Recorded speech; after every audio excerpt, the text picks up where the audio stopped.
arrête de subir l'inflation. Juste après le début de la guerre en Ukraine, j'avais fait une vidéo dans laquelle je parlais de l'inflation. Je parlais de tes économies qui subissent les effets de l'inflation, tes économies qui perdaient de la valeur si tu n'agissais pas. Voilà, on se retrouve à 2 mois de guerre, je pense un peu plus de 2 mois de guerre en Ukraine. Avant, c'était le Covid et voilà la guerre qui est venue aggraver les choses. Si aujourd'hui, tu achètes certains produits à plus de 400% plus cher, on n'a pas besoin d'être économiste pour savoir que tout va mal, que l'économie, que tes économies, tes réserves sont en train de subir un coup de fouet et que tu devrais faire quelque chose. Pendant la crise, il y a deux camps, ceux qui perdent et ceux qui gagnent. Tu devrais savoir que la crise ne veut pas dire tout le monde est perdant. Même pendant une crise économique mondiale, même la crise la plus forte qui a secoué le monde, certains sont sortis gagnants. Ce n'est pas tout le monde qui perd. Donc, il y a deux camps et que tu devrais choisir dans quel camp te retrouver.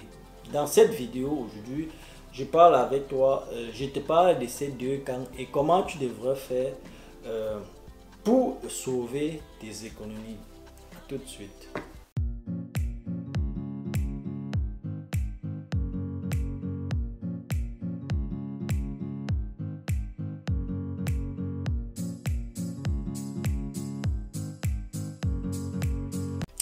Salut, j'espère que tu vas bien. Moi, c'est Vitry Stafokam. Ici, on parle de ton développement et celui de ton peuple. Si tu es nouveau sur la chaîne, abonne-toi et active la cloche de notification pour les prochaines vidéos. Comme je disais à l'introduction, je vais encore revenir sur l'inflation parce que beaucoup subissent, tes économies subissent et là, beaucoup ne savent pas quoi faire. Seulement s'asseoir, regarder comment ces économies, un argent que tu as gagné avec beaucoup d'efforts est en train de partir, je veux dire en fumée, parce que tu ne peux rien faire. Déjà, tes entrées ne vont pas s'augmenter. Si tu es un salarié, si tu travailles, tu n'iras pas dire à ton chef, bon voilà, je subis l'inflation, il faut l'augmentation de salaire. C'est pas possible parce que la société même, l'entreprise même subit déjà aussi les effets de l'inflation. Tout est devenu cher, que ce soit le gaz, que ce soit la nourriture, que ce soit tout est devenu cher. Et tes entrées n'ont pas augmenté si déjà avant tu n'avais pas fait le bon choix. Et il y a donc deux camps qu'il faut choisir. Soit tu es perdant, soit tu es gagnant. C'est vrai qu'il y a aussi le camp du milieu. Ceux peut-être qui ne perdent pas beaucoup ou bien qui ne perdent pas, qui font les efforts de stabiliser les choses. Peut-être qu'on va commencer par le camp du milieu. Ceux-là qui ne subissent pas trop, je vais dire qu'ils limitent un peu les pertes. Ce sont donc ceux-là qui, au vu des trucs qui deviennent toujours chers, vont tout simplement arrêter d'acheter pour acheter. Bon, c'est vrai, quand il dit acheter pour acheter, il y a les gens qui passent le temps qu'à faire des achats. Même si le besoin ne se présente pas, ils feront seulement les achats. Il y a donc aussi ceux-là qui vont tout simplement limiter ou bien réduire la consommation, que ce soit en aliments, que ce soit en quoi, ils vont essayer de réduire au maximum les dépenses. Ce sont donc ceux-là peut-être qui vont peut-être pas trop subir les effets de l'inflation.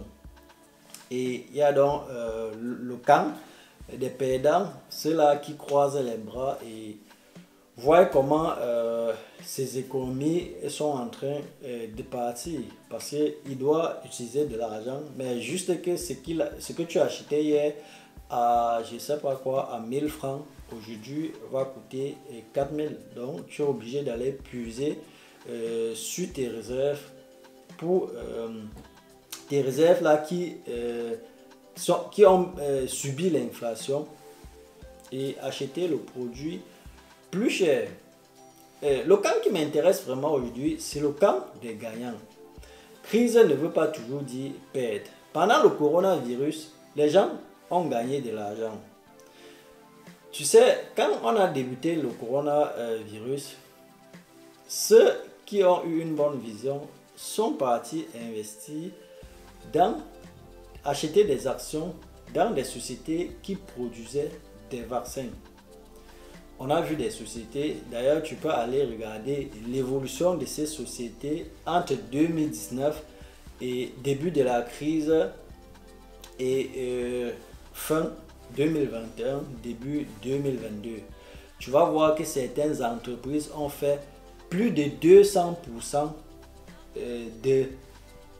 d'évolution, si je peux dire ça comme ça. Ça veut dire que le pourcentage, si tu investissais, je vais dire n'importe quoi, 1000 francs dans une société qui produisait les vaccins, après 2 ans, tu devrais avoir fois 200. Donc 100 fois 200, tu devrais avoir 1000 francs. Tu devrais avoir, je pense, 20 000 si j'ai fait les bons calculs. Et ça, c'est pas tous les jours. Donc du coup, ces gens qui ont eu cette vision pendant le corona, d'ailleurs, ils devraient réfléchir au début de la guerre en Ukraine. Quand il y a guerre, on doit vendre les armes. Ça veut dire les sociétés qui produisent les armes, ils doivent beaucoup vendre. Pendant la guerre, beaucoup de gens veulent stocker de l'or. Beaucoup de gens veulent stocker certaines matières premières qui valent en réalité de l'argent, parce que ce sont certaines matières là qui devraient avoir plus de la valeur que l'argent. C'est pas parce que l'économie fonctionne d'une manière frauduleuse qu'on dira l'argent c'est le dollar ou bien l'euro, déjà qui est même qui sont les monnaies fortes, et pourtant ça ne devrait pas être le cas. L'argent devrait être les grammes d'or ou bien les grammes de cuivre, les grammes de cacao, les graines de cacao, les graines de café. Et ça, c'est le vrai. Ça devrait être l'argent. Oui, comme j'étais en train de dire, tu as compris où je voulais en venir. Les actions. Si tu avais eu une bonne vision, juste avant la crise, ou bien juste avant le corona, ou bien au début de cette crise, tu devrais juste aller en bourse et faire les bons investissements. Aujourd'hui, par exemple, la journée d'aujourd'hui, j'ai fait un investissement en bourse là. J'ai acheté les actions. Bon, je voulais pas balancer cela, mais d'ailleurs, c'est pas grave. J'ai acheté les actions de Twitter. Pourquoi j'ai acheté les actions de Twitter? Aujourd'hui, l'action de Twitter vaut 47 dollars. 47 dollars. 47 dollars. Et pourquoi? Oui, j'étais en train de dire pourquoi j'ai acheté les actions de Twitter. J'ai même pas acheté beaucoup. Si j'avais de l'argent, je devais acheter plus beaucoup. Tu as sûrement appris la nouvelle que le chef de Tesla, le patron de Tesla, je veux dire, Tesla, c'est cette société qui produit des voitures électriques. C'est d'ailleurs l'homme le plus riche du monde actuellement. Il va donc acheter Twitter. C'est vrai, il entreprend changer beaucoup de choses.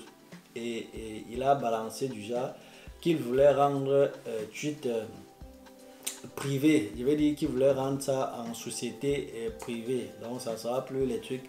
Il a acheté tous les actions des investisseurs et il va être le seul actionnaire. Ça veut dire quoi? Il est l'homme le plus riche du monde. Tesla a un potentiel. Déjà même parler de Tesla, si quelqu'un qui a, si quelqu'un avait investi, vraiment ça, il y a certains trucs quand tu vois, après tu as mal. Si quelqu'un avait, va sur Google et tape Tesla, les actions de Tesla, l'évolution des actions de Tesla en 2018. En 2018, l'action de Tesla coûtait à peine 1 euro. Aujourd'hui, 2018, 4 ans après, l'action de Tesla, pour ne pas dire n'importe quoi, l'action de Tesla, un instant, l'action de Tesla coûte 800 euros. Et que Tesla a grandi, a eu une évolution de plus de 1340%. Calcule un peu. Tu savais que si tu avais mis 1 euro en 2018 dans Tesla, aujourd'hui tu devrais avoir 1 euro qui a grandi de 1340%. Il fallait juste voir. Donc voilà pourquoi je te demande si tu veux, si tu ne veux plus sortir, si tu ne veux plus subir l'inflation, alors va en bourse, crée un compte en bourse. Quand tu crées un compte, ça te demande, bref, ça ne te coûte rien. Tu peux créer un compte sans investir, mais crée un compte et tu observes l'évolution des actions. Peut-être que tu auras peut-être que tu auras Amazon de demain. Quand je dis Amazon de demain, voilà aussi un potentiel que beaucoup ont saisi cette chance d'investir dans Amazon. Je n'ai même pas besoin de regarder ce que Amazon a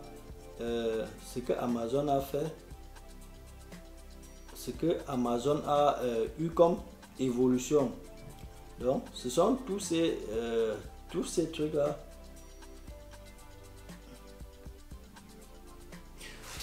J'étais en train de dire, tu vois, ces évolutions là, tu ne peux que profiter de ça si tu es en bourse.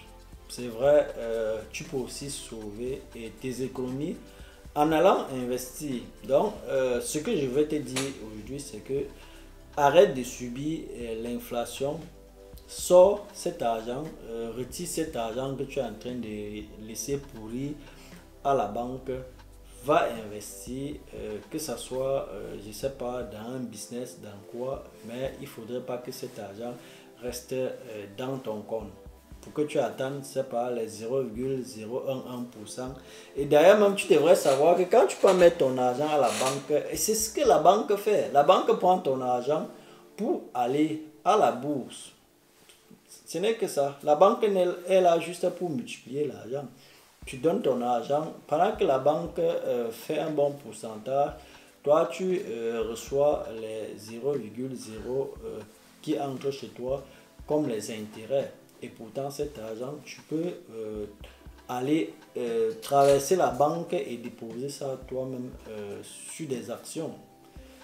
C'est vrai, les actions, tu peux perdre ton argent. Bon, déjà même, c'est même pas le genre que tu perds ton argent comme si tu avais joué au loto, mais tu vois l'évolution de ton argent. Donc à un moment, tu peux tout décider de couper, d'arrêter l'action. Donc, je pense pour ma part qu'en 2022, on ne devrait plus subir l'inflation sans rien faire. On devrait chercher comment profiter des crises. Donc, tout ce que je peux te dire aujourd'hui, c'est à quand tu devrais te poser cette question, à quand la prochaine crise et que dois-je faire? Merci de m'avoir suivi et une fois de plus, porte-toi bien et à dimanche prochain. Ciao.